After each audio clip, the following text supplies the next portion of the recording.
En tant que membre de l'épiscopat président, j'ai eu le privilège de rencontrer des saints des derniers jours aux 4 coins du monde, dans des lieux et des contextes culturels très variés. Votre foi inébranlable et votre dévouement au Seigneur Jésus-Christ m'ont constamment inspiré. J'ai également été touché par les circonstances diverses et souvent éprouvantes, auxquelles beaucoup d'entre vous sont confrontés. Des défis tels que la maladie, le handicap, le manque de ressources, les difficultés à se marier ou à faire des études, les sévices infligés par autrui, ainsi que d'autres formes de contraintes ou de limitations. Parfois, ces épreuves semblent freiner votre progression et entraver vos efforts sincères pour vivre pleinement l'Évangile, réduisant votre capacité à servir, à participer au culte et à accomplir vos devoirs sacrés. Mes chers amis, si vous vous sentez parfois limité ou désavantagé par les circonstances de votre vie, sachez ceci. Le Seigneur vous aime personnellement. Il connaît votre situation. Quelles que soient les épreuves que vous traversez, la porte de ses bénédictions demeure grande ouverte pour vous. J'ai appris cette vérité à travers une expérience personnelle qui, bien que modeste en apparence, m'a profondément marqué. À l'âge de 22 ans, alors que je servais dans l'armée de l'air française à Paris, j'étais ravi d'apprendre que Neil A. Maxwell, un apôtre du Seigneur, prendrait la parole lors d'une conférence sur les Champs-Élysées. Cependant, juste avant l'événement, j'ai reçu l'ordre de conduire un officier supérieur à l'aéroport, à l'heure même où la réunion devait se tenir. Déterminé à y assister malgré tout, j'ai déposé l'officier, puis je me suis hâté de rejoindre le centre de conférence. Après avoir trouvé une place de stationnement, j'ai dévalé les Champs-Élysées jusqu'à l'endroit de la réunion. Quand je suis arrivé, à bout de souffle, il ne restait plus que 5 minutes avant la fin de la réunion. À cet instant, j'ai entendu frère Maxwell déclarer « Je vais maintenant vous donner une bénédiction apostolique ». Ce moment fut une expérience spirituelle magnifique et inoubliable. J'ai été envahi par l'esprit, et les paroles de la bénédiction ont semblé pénétrer chaque fibre de mon âme, comme si elles m'étaient destinées personnellement. Ce que j'ai vécu ce jour-là était une manifestation modeste, mais puissante, d'un aspect réconfortant du plan de Dieu pour ses enfants. Lorsque des circonstances indépendantes de notre volonté nous empêchent de réaliser les justes désirs de notre cœur, le Seigneur compense cette limitation pour nous permettre d'obtenir les bénédictions promises. Cette vérité rassurante s'appuie sur 3 principes fondamentaux de l'Évangile rétabli de Jésus-Christ. Premièrement, Dieu aime chacun d'entre nous d'un amour parfait. Il nous invite tous à venir à lui et à prendre part à sa bonté. Son plan de rédemption assure que chacun, sans exception, aura un jour une occasion juste et équitable de recevoir les bénédictions du salut et de l'exaltation. Deuxièmement, parce que Dieu est à la fois juste et miséricordieux et que son plan est parfait, il ne nous tiendra pas responsables de ce qui échappe à notre contrôle. Neil A. Maxwell a expliqué que Dieu tient compte avec miséricorde non seulement de nos désirs et de nos accomplissements, mais également des degrés de difficulté que nos diverses situations nous imposent. Troisièmement, grâce à Jésus-Christ et à son expiation, nous pouvons puiser la force de persévérer et au final, de surmonter toutes les épreuves de la vie. Comme l'a enseigné Alma, le Sauveur a pris sur lui non seulement les péchés de ceux qui se repentent, mais aussi les souffrances et les maladies de son peuple, et ses infirmités.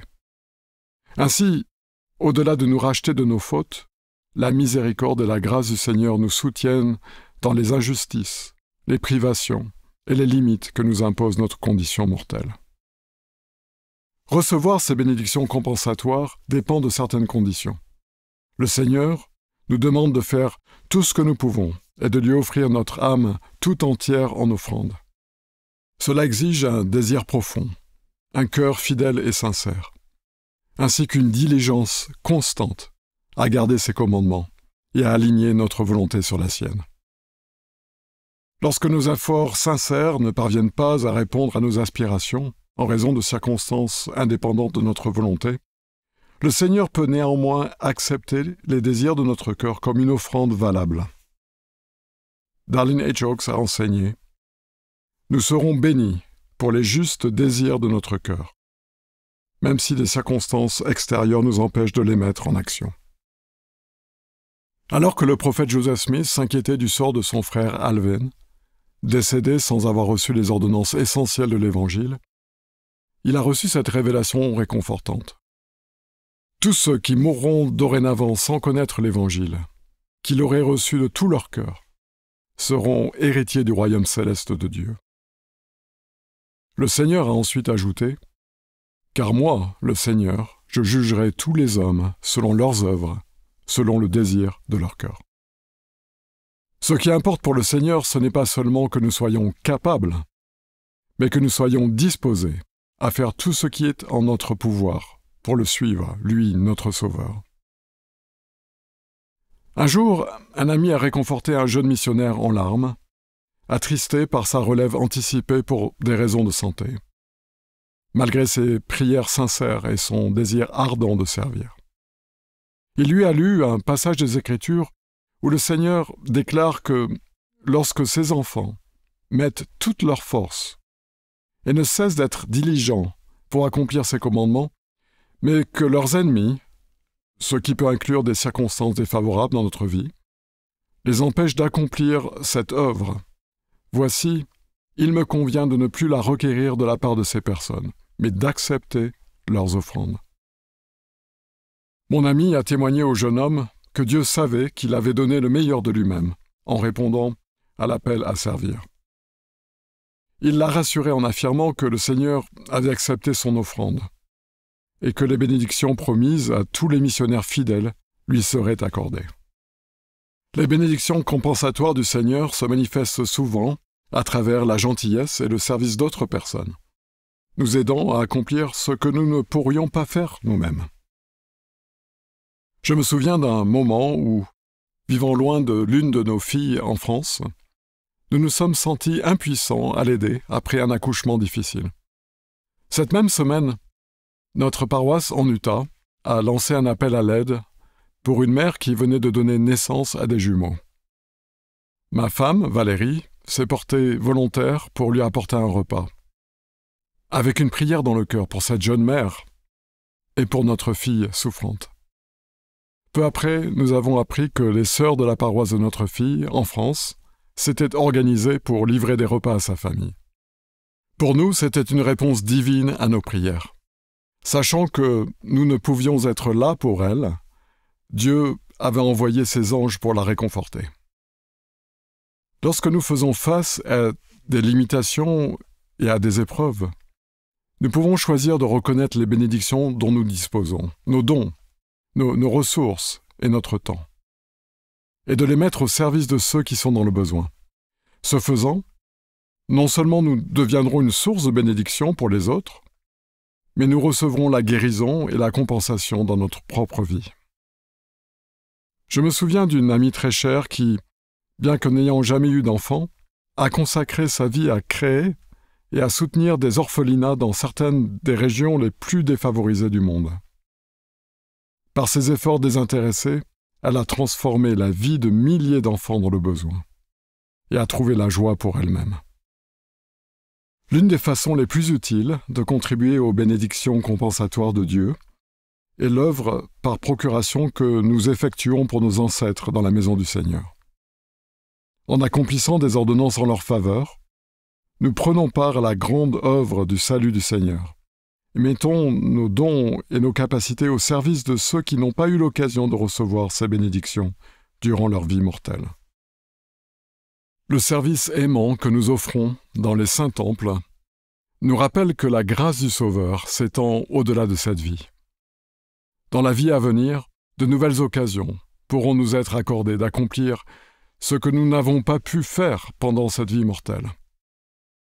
S'adressant avec bienveillance à des sœurs qui n'avaient pas encore trouvé de compagnon éternel, Lorenzo Snow a déclaré « Il n'est pas de saint des derniers jours qui meurt, après avoir mené une vie fidèle, qui perdra quoi que ce soit, parce qu'il n'a pas accompli certaines choses, du fait que l'occasion ne lui en a pas été donnée. Ces saints auront toutes les bénédictions, l'exaltation et la gloire auxquelles peut accéder quiconque a eu cette possibilité. Ce message d'espoir et de réconfort s'adresse à chacun de nous, enfants de Dieu. Nul ne peut échapper aux épreuves et aux limites de la condition mortelle. Après tout, nous sommes tous nés avec une incapacité intrinsèque à nous sauver nous-mêmes. Heureusement, nous avons un Sauveur, plein d'amour. Et nous savons que c'est par sa grâce que nous sommes sauvés, après tout ce que nous pouvons faire. Je témoigne que même si de nombreuses circonstances de la vie échappent à notre contrôle, aucun de nous n'est hors de portée des bénédictions infinies du Seigneur. Grâce à son sacrifice expiatoire, le Sauveur compensera toute incapacité et toute injustice, si nous lui offrons notre âme tout entière. Au nom de Jésus-Christ.